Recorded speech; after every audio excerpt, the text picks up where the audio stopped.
The wind across Kandahar airfield carried more than dust that October morning. It carried whispers, the kind that follows someone who doesn't quite fit the mold.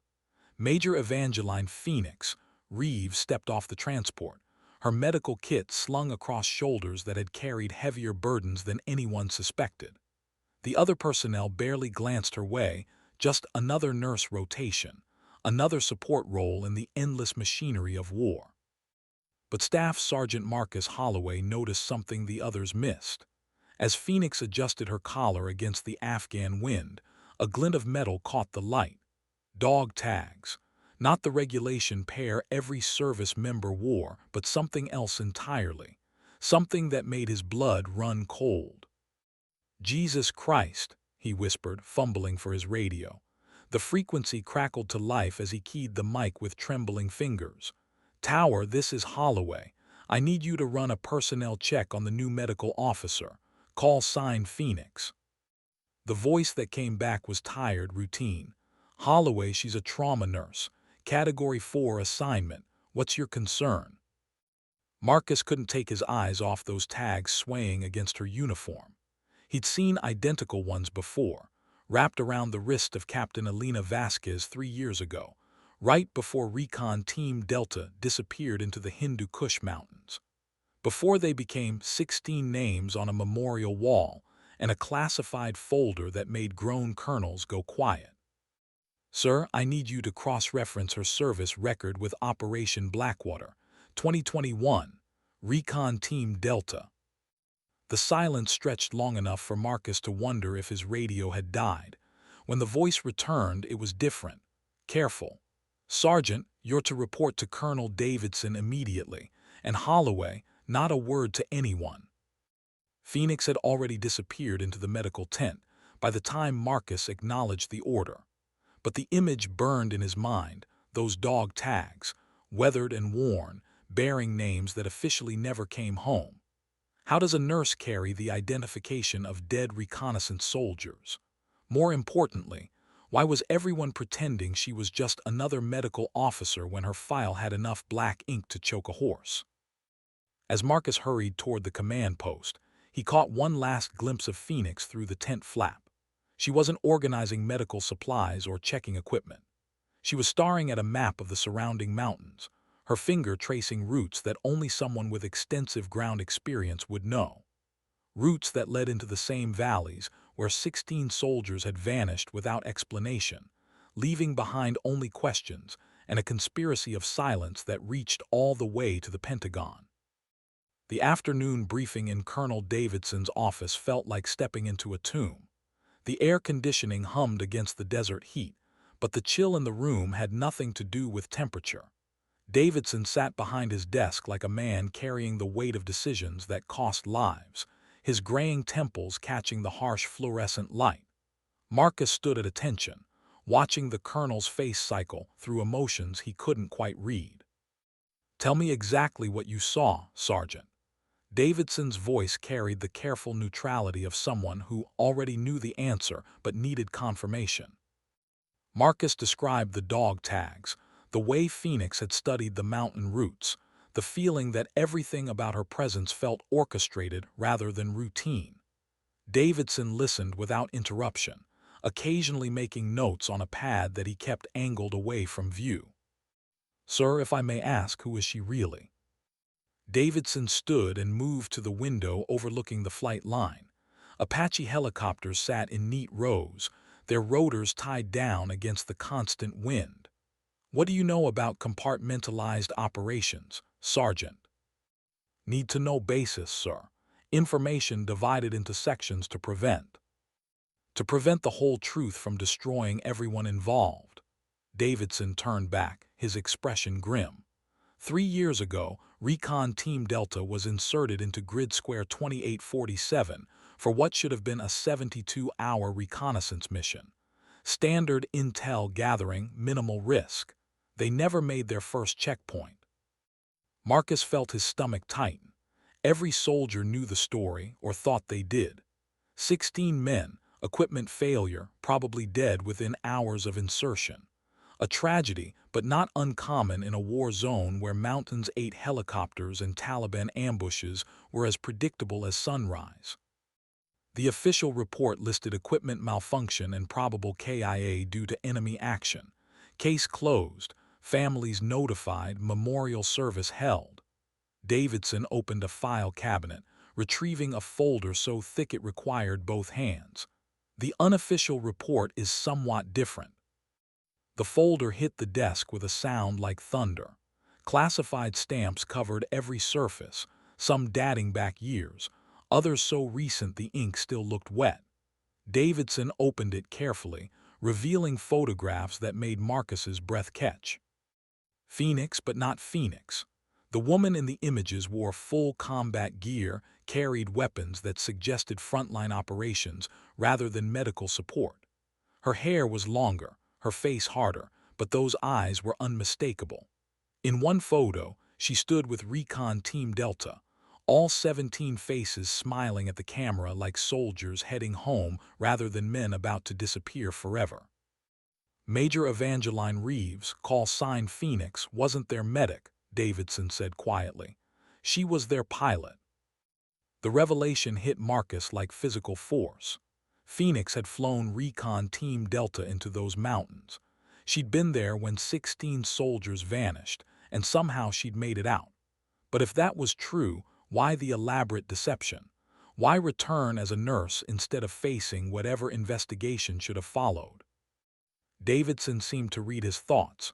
Because sometimes, Sergeant, the truth is more dangerous than the lie. The mess hall buzzed with the usual dinner conversation, but Phoenix sat alone at a corner table, mechanically eating food that might as well have been cardboard. She perfected the art of invisibility over 3 years, becoming just another face in the crowd, another support role that warranted neither attention nor suspicion. But she could feel eyes on her tonight. An instinct honed by combat told her the carefully constructed facade was beginning to crack. Across the room, a group of pilots gestured toward her table. Their conversation was too quiet to hear, but their body language spoke volumes. Someone had noticed something, asked questions, started connecting dots that were supposed to remain scattered across classified files and official denials. Phoenix continued eating, giving no sign she was aware of their attention, but her mind raced through contingencies she'd hoped never to use. The dog tags felt heavy against her chest, 16 names that followed her into sleep and whispered accusations in her dreams. Elena Vasquez, James Richardson, Tommy Chin, Michael Santos, men who'd trusted her to bring them home, who died because she'd made choices that seemed right at the time but felt like betrayal in retrospect. She wore their tags not from sentiment but from obligation, a promise made in blood and darkness that she'd someday tell their story if she survived long enough. Her radio crackled softly, an encrypted frequency that technically didn't exist. Phoenix, this is Overwatch. Time to come in from the cold. She didn't respond immediately. Overwatch was her handler, the shadow figure who'd orchestrated her placement here and maintained the fiction of her identity for 3 years. If he was breaking protocol to contact her directly, it meant the situation had escalated beyond their carefully laid plans. Phoenix acknowledged. She keyed the mic once, a brief burst of static that confirmed she was listening. Around her, the mess hall continued its normal rhythm, but she felt increasingly like an actor whose lines had suddenly changed without notice. Asset compromise probable. Execute Lazarus protocol within 24 hours. Phoenix's hand stilled on her fork. Lazarus protocol meant extraction, new identity, another life built on lies and half-truths. It meant abandoning the mission that had brought her here and accepting that 16 men would remain officially dead while the truth died with them. But it also meant survival, and she'd learned that survival sometimes required sacrificing honor for the chance to fight another day. She finished her meal in silence, nodded politely to the few personnel who acknowledged her, and walked back to her quarters like someone heading for another routine evening. But inside her chest, her heart hammered against the dog tags with a rhythm that sounded like war drums, calling her back to a battle she'd never really left. Tonight, she would have to decide whether she was ready to die for the truth or live with the lie.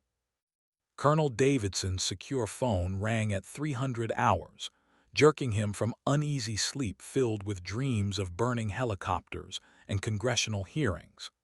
The voice on the other end belonged to General Patricia Hawthorne, a woman whose political survival instincts were matched only by her ruthless efficiency in protecting military secrets that could topple governments.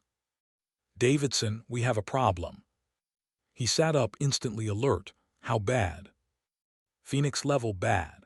Our girl's cover is blown, and there are people asking questions we can't answer without opening doors that need to stay welded shut."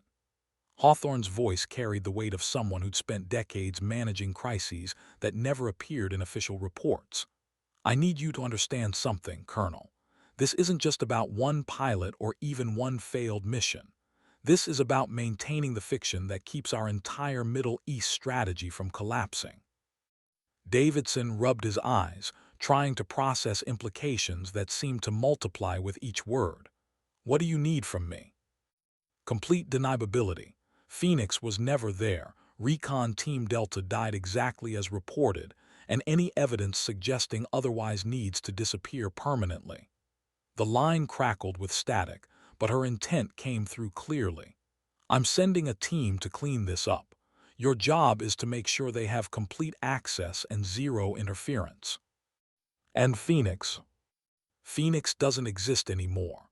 By morning, Major Evangeline Reeves will have died in a training accident, and the woman currently wearing her uniform will become someone else entirely. Again." Davidson stared at the ceiling, watching shadows move across plaster like ghosts of decisions he'd never wanted to make. "General, with respect, you're asking me to erase someone who's served with honor and I'm asking you to protect national security interests that are bigger than honor, bigger than individual service records, and certainly bigger than your personal feelings about what's right." Hawthorne's voice hardened. "Colonel, in 6 hours, a congressional subcommittee is going to receive an anonymous tip about irregularities in the Recon Team Delta incident report. If Phoenix is still breathing when that happens, we'll have senators demanding investigations that will uncover operations across 3 theaters of war." The weight of her words settled on Davidson like lead. Phoenix wasn't just a pilot who'd survived a mission gone wrong. She was a living link to a web of covert operations that stretched from Afghanistan to Syria to locations that didn't officially exist on any military map. Her survival meant potential exposure of assets, methods, and strategic deceptions that formed the backbone of American military intelligence. "Understood, General, but I want something in return." "You're hardly in a position to make demands, Colonel." "The families. Recon Team Delta's families deserve to know their sons died as heroes, not as casualties of political expediency." The silence stretched long enough for Davidson to wonder if the connection had been severed. When Hawthorne spoke again, her voice carried a note he'd never heard before, something that might have been regret. "The families know exactly what we've allowed them to know. Nothing more, nothing less. And Colonel, after tomorrow this conversation never happened." Phoenix packed her few belongings with the mechanical precision of someone who'd learned to live without attachment. 3 years of careful camouflage reduced to a single duffel bag, each item chosen for function rather than sentiment. The dog tags remained around her neck, their weight both comfort and condemnation, as she prepared to vanish once again into whatever identity her handlers had constructed. But something felt different tonight. The usual network of support and extraction protocols seemed fragmented, messages arriving out of sequence or not at all. When she tried to confirm Lazarus protocol implementation, her encrypted channels returned only static. Either her handlers were maintaining operational security, or she'd been abandoned to handle the situation independently. A soft knock interrupted her preparations. She approached the door with the caution of someone who'd survived by assuming every unexpected sound meant danger. Through the security lens, she saw Staff Sergeant Holloway, alone and clearly nervous. "Ma'am, I need to speak with you." Phoenix weighed her options. Holloway had recognized the dog tags, which meant he had knowledge of Team Delta that went beyond official reports. He could be part of the cover-up, sent to ensure her silence, or he might possess information she needed to complete her mission. Either way, ignoring him would only escalate whatever situation was developing. She opened the door but kept her body positioned for rapid movement. "What can I do for you, Sergeant?" Holloway glanced nervously down the corridor before stepping inside. His hands shook as he closed the door, and she noticed the bulge of a sidearm beneath his jacket. "I know who you are. I know what happened to Team Delta." "I'm not sure what you mean." "Captain Elena Vasquez was my sister." The words hit Phoenix like physical blows. Elena, the team's communications specialist, who died in her arms while Taliban bullets chewed through their helicopter's hull. Elena, whose final words had been instructions for reaching her family if Phoenix survived. Elena, whose dog tags now rested against Phoenix's heart alongside 15 others. "She told me about you," Holloway continued, his voice thick with emotion. "In her letters home, she wrote about the pilot who'd fly through hell to bring them back. She called you Phoenix because you always rose from the ashes when everyone else thought the mission was over." Phoenix felt the carefully constructed walls around her emotions beginning to crack. "Your sister was a good soldier." "My sister was murdered, and you're the only person who knows the truth about how it happened." Holloway's eyes blazed with grief and determination. "They're going to kill you tonight, Phoenix. Make it look like an accident, bury the evidence, and let the lies stand for another generation. But I'm not going to let that happen." Through her window, Phoenix could see vehicles moving across the base with purposeful urgency. Men in uniforms that bore no unit markings, carrying equipment that suggested capabilities far beyond normal military police operations. The cleanup team had arrived ahead of schedule, which meant someone had accelerated the timeline for her elimination. "Why would you help me?" Holloway reached into his pocket and withdrew a folded letter, edges worn from repeated handling. "Because Elena asked me to." The darkness beyond Kandahar airfield stretched toward mountains that had swallowed countless secrets, but tonight they would witness one more act of defiance against the machinery of official denial. Phoenix moved through the shadows with the fluid grace of someone who'd learned to navigate hostile territory by instinct, every sense attuned to the patrol patterns she'd memorized during 3 years of careful observation. Holloway followed 6 feet behind, his breathing controlled despite obvious fear. He'd provided more than just warning. He'd brought tactical gear, weapons, and most importantly, detailed intelligence about the cleanup team's operational methods. His sister's letters had contained information that painted a picture of Team Delta's final mission far different from any official report. "The insertion coordinates were wrong," he whispered as they approached the motor pool. "Elena wrote that you kept arguing with command about the landing zone, said it felt like an ambush waiting to happen." Phoenix paused beside a maintenance shed, scanning the perimeter for thermal imaging equipment. "Your sister had good instincts. The LZ was compromised before we even lifted off. Someone wanted Team Delta dead, and they needed a pilot they could blame for the mission failure." They reached the flight line where a collection of helicopters sat under scattered security lights. Phoenix's eyes fixed on a particular aircraft, an older Black Hawk with modifications that didn't appear in any maintenance manual.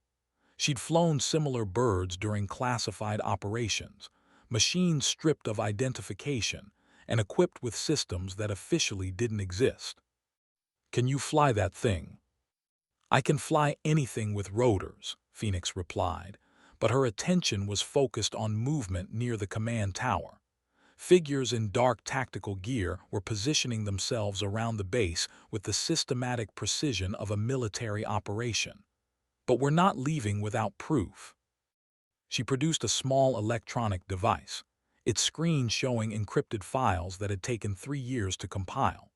Communications intercepts, flight records, personnel assignments, all the pieces of a puzzle that revealed Team Delta's death as something far more sinister than combat casualties. The device contained enough evidence to destroy careers, topple administrations, and expose a conspiracy that reached into the highest levels of military and political leadership. "This is what they're really trying to bury," she said, handing the device to Holloway. "The mission was never about reconnaissance. Team Delta discovered something in those mountains, something important enough to kill for." "What did they find?" "Evidence of weapons transfers to Taliban forces. American weapons, supplied through channels that traced back to defense contractors with connections to Pentagon procurement officers." Phoenix's voice carried the bitter weight of betrayal. Alina's team documented serial numbers, GPS coordinates, communications intercepts. They had enough proof to expose a network of corruption that was literally arming our enemies. The implications hit Holloway like vertigo. His sister hadn't died in routine combat operations. She'd been murdered to protect a conspiracy that was selling American soldiers' lives for profit. The rage that followed was pure and cold, crystallizing into determination that transcended personal survival. "How many people are involved?" "Enough to have kept this buried for 3 years, enough to kill anyone who gets too close to the truth." Phoenix began moving toward the helicopter, her movements sharp with tactical precision.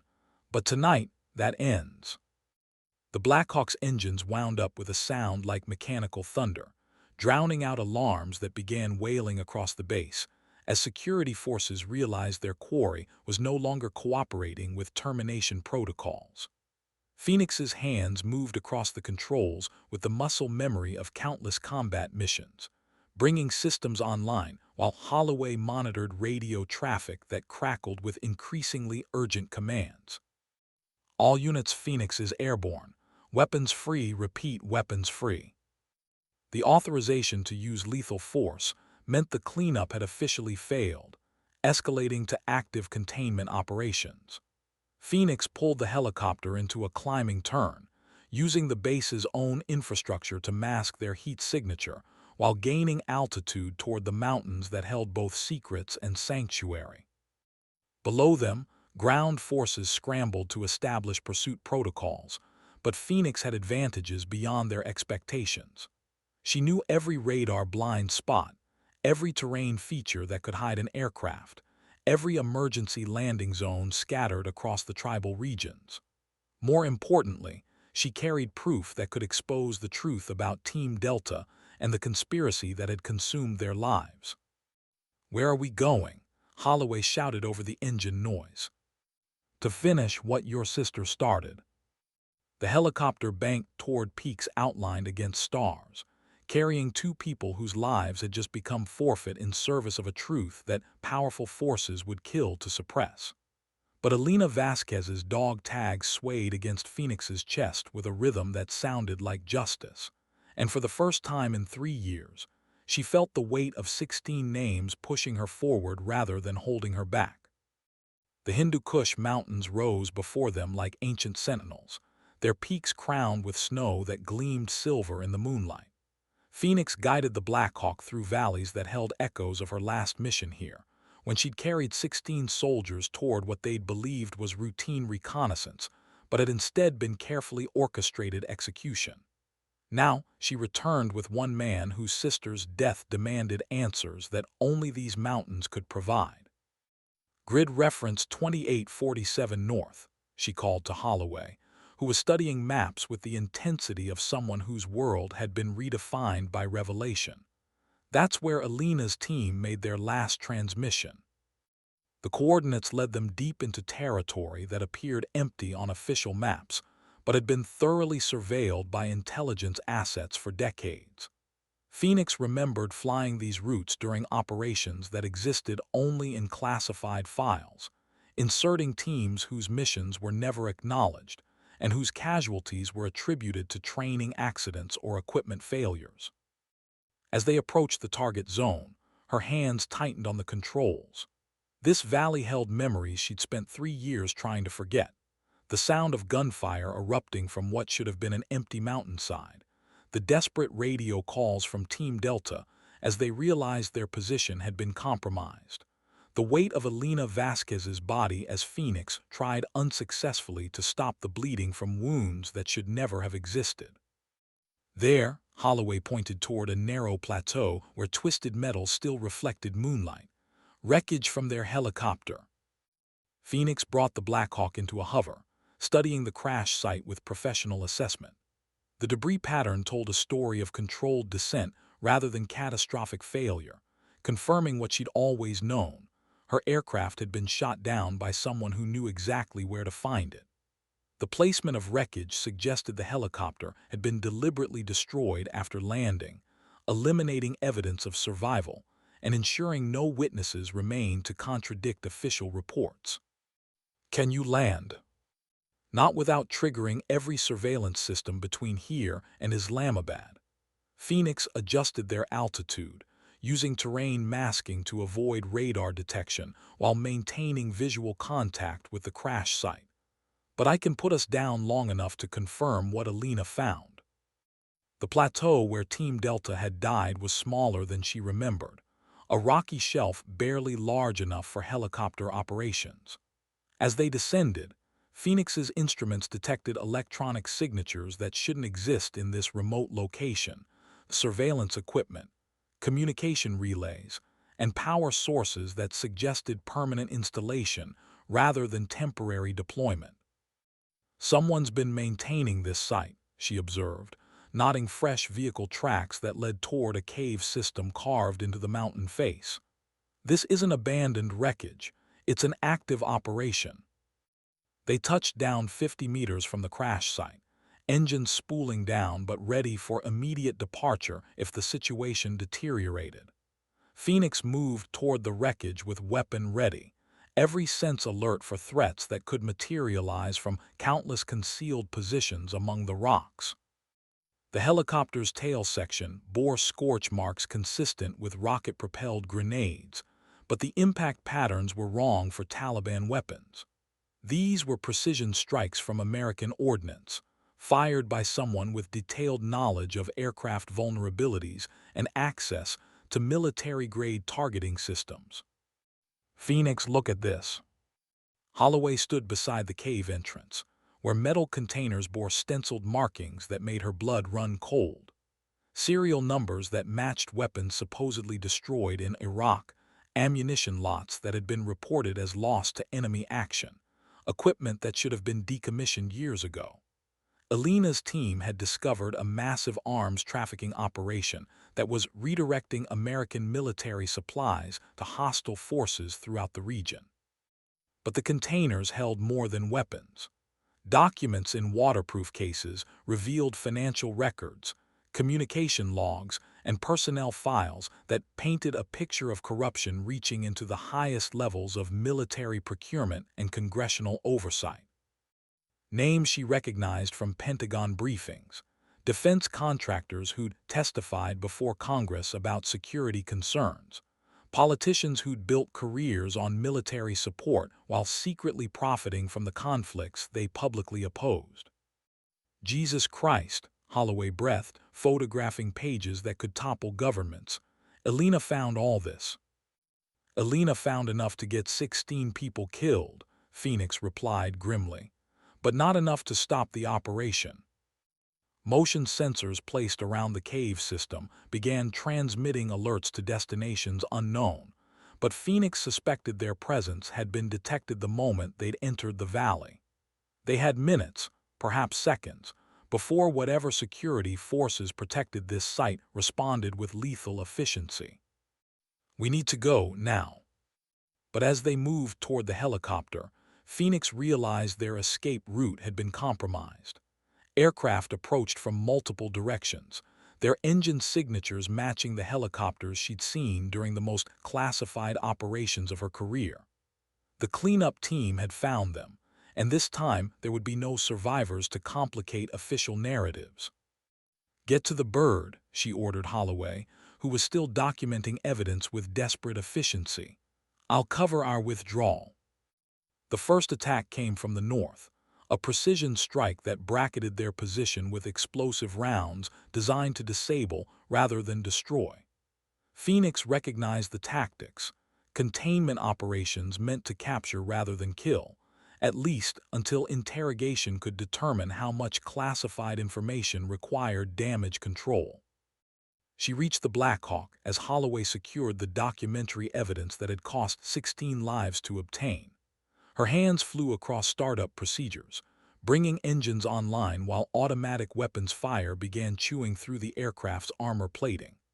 The helicopter lifted off under fire, its systems screaming warnings about hydraulic failures and electrical damage that would make extended flight impossible. "Where can we go?" Holloway shouted over the sound of impacting rounds.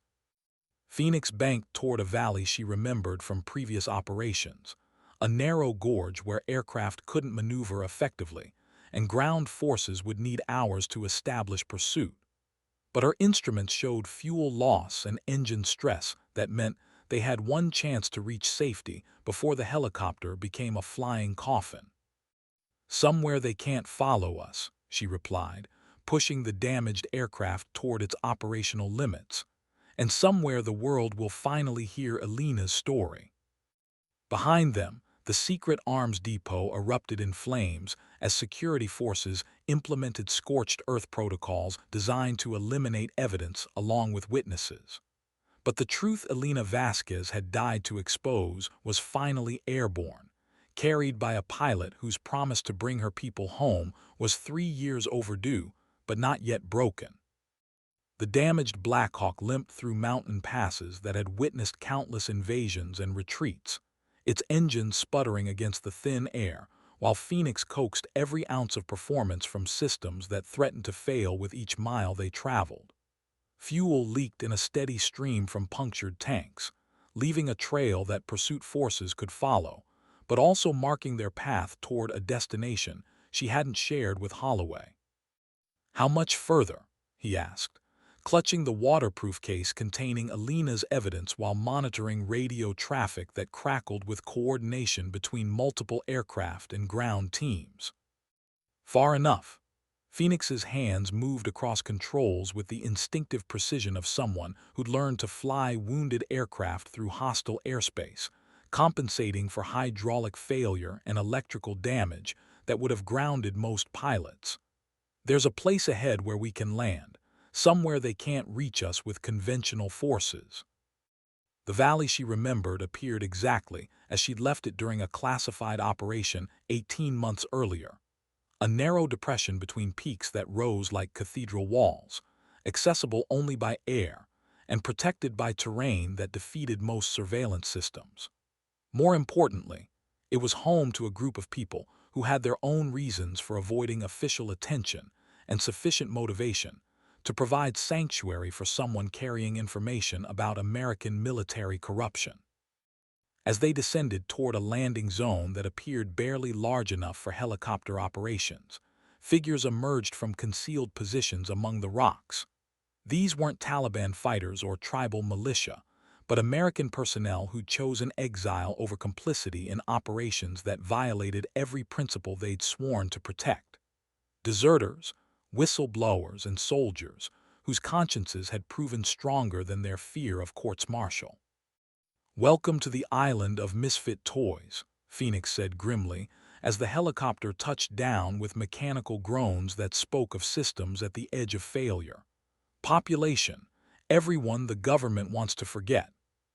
The greeting committee included faces she recognized from previous covert operations, men and women who discovered that serving their country sometimes meant opposing their government. They approached with weapons ready but expressions that suggested curiosity rather than hostility, clearly recognizing Phoenix despite her medical officer disguise. Evangeline Reeves, called a voice she remembered from missions that officially never happened, "Heard you were dead." "I was, twice."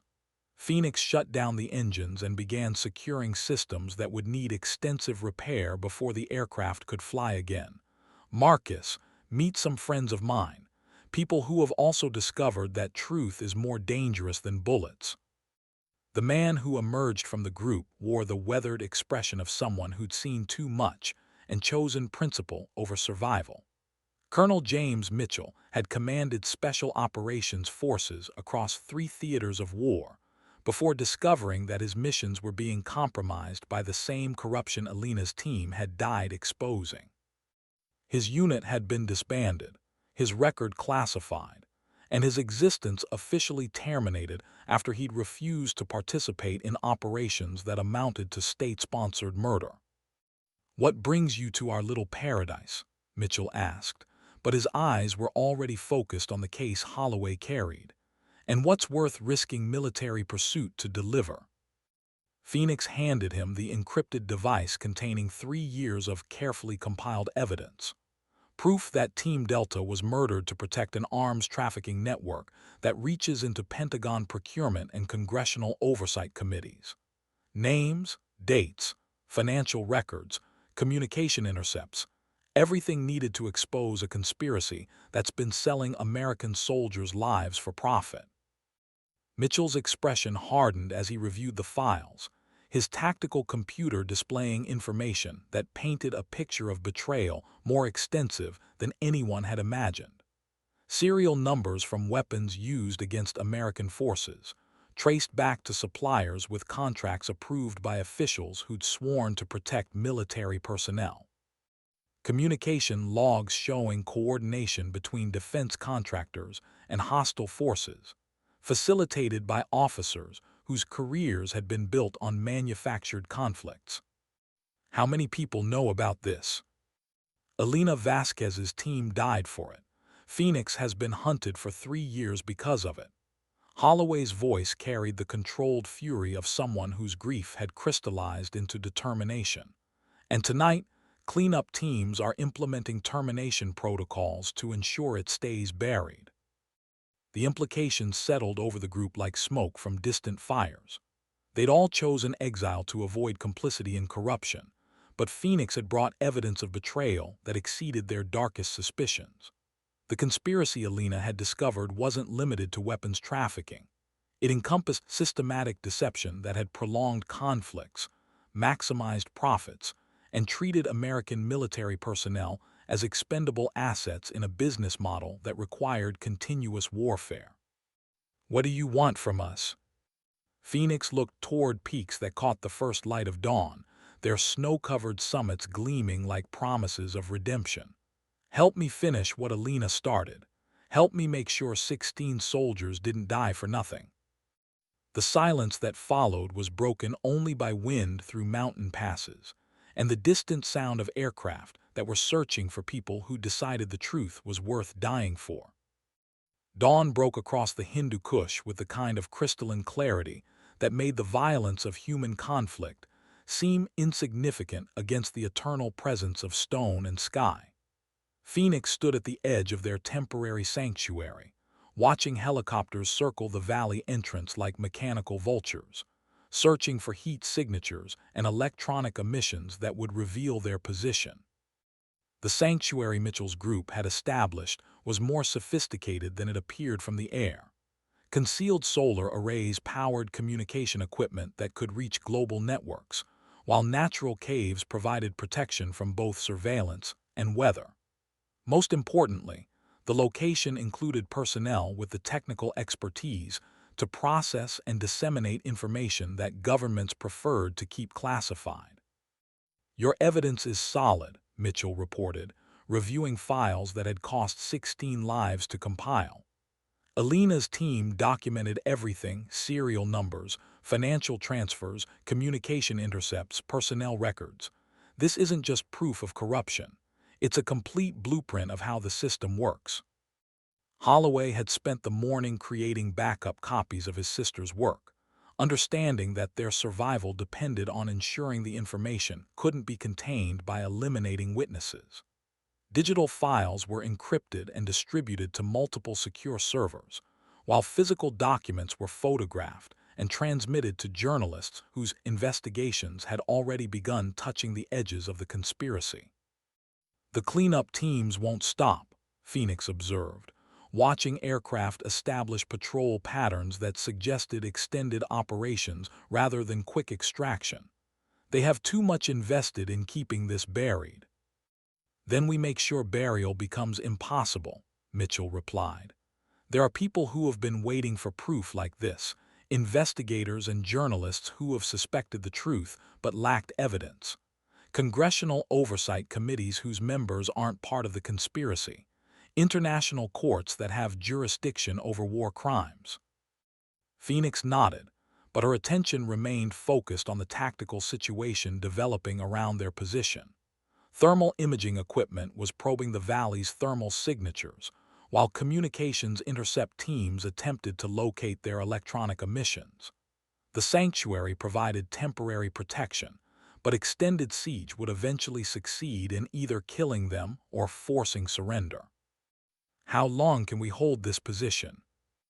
Long enough to ensure Elena's story reaches the right people, Mitchell said with the calm certainty of someone who'd already accepted the likely cost of their defiance.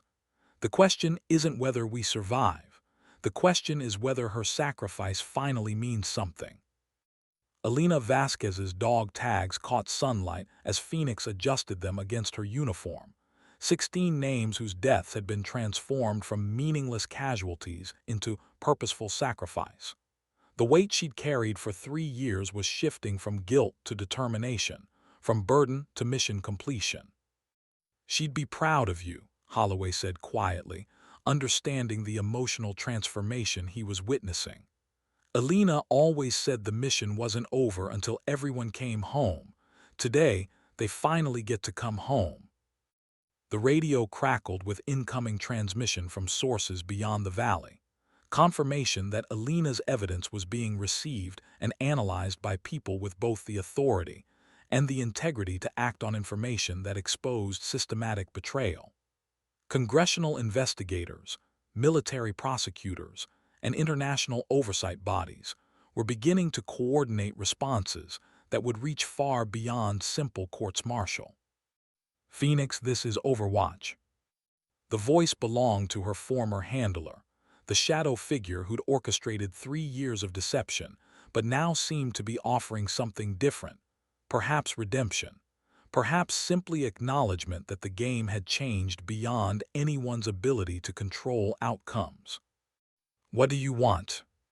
To tell you that Elena Vasquez's evidence has been authenticated and disseminated to 17 different oversight agencies across 4 countries. The cleanup operation has been terminated, and personnel involved in the cover-up are being detained for questioning. Phoenix felt something inside her chest that might have been relief, or possibly the first breath she'd taken freely since the day 16 soldiers died in her arms. And the conspiracy. Being dismantled as we speak. Defense contractors are losing security clearances, Pentagon officials are being placed under investigation, and congressional hearings are being scheduled to examine American military procurement processes. The helicopters circling their position were changing direction, their patrol patterns dissolving as pilots received orders that transformed them from hunters into escort aircraft. Phoenix understood that she was witnessing the moment when official denial became politically impossible, when the cost of maintaining lies exceeded the price of admitting truth. Elena's team is being posthumously awarded the Medal of Honor for exposing systematic corruption that endangered American military personnel, Overwatch continued. And Major Evangeline Reeves is being recalled to active duty to testify before the congressional committees investigating defense contractor fraud. Phoenix looked toward mountains that had witnessed the end of empires and the birth of legends, understanding that some battles were won not through superior firepower, but through refusal to surrender truth to expediency. Elena Vasquez's sacrifice had finally achieved its purpose, transforming 16 deaths from meaningless casualties into meaningful change. "Tell them I'm coming home," she said into the radio, her voice carrying the authority of someone who'd learned that survival sometimes required everything except surrender. The helicopter that lifted Phoenix out of the mountains bore, No resemblance to the damaged aircraft she'd crashed 3 years earlier, or the medical transport that had brought her back to Afghanistan under false identity. This was an executive transport with congressional escort, carrying someone whose testimony would reshape American military procurement and congressional oversight of defense contractors.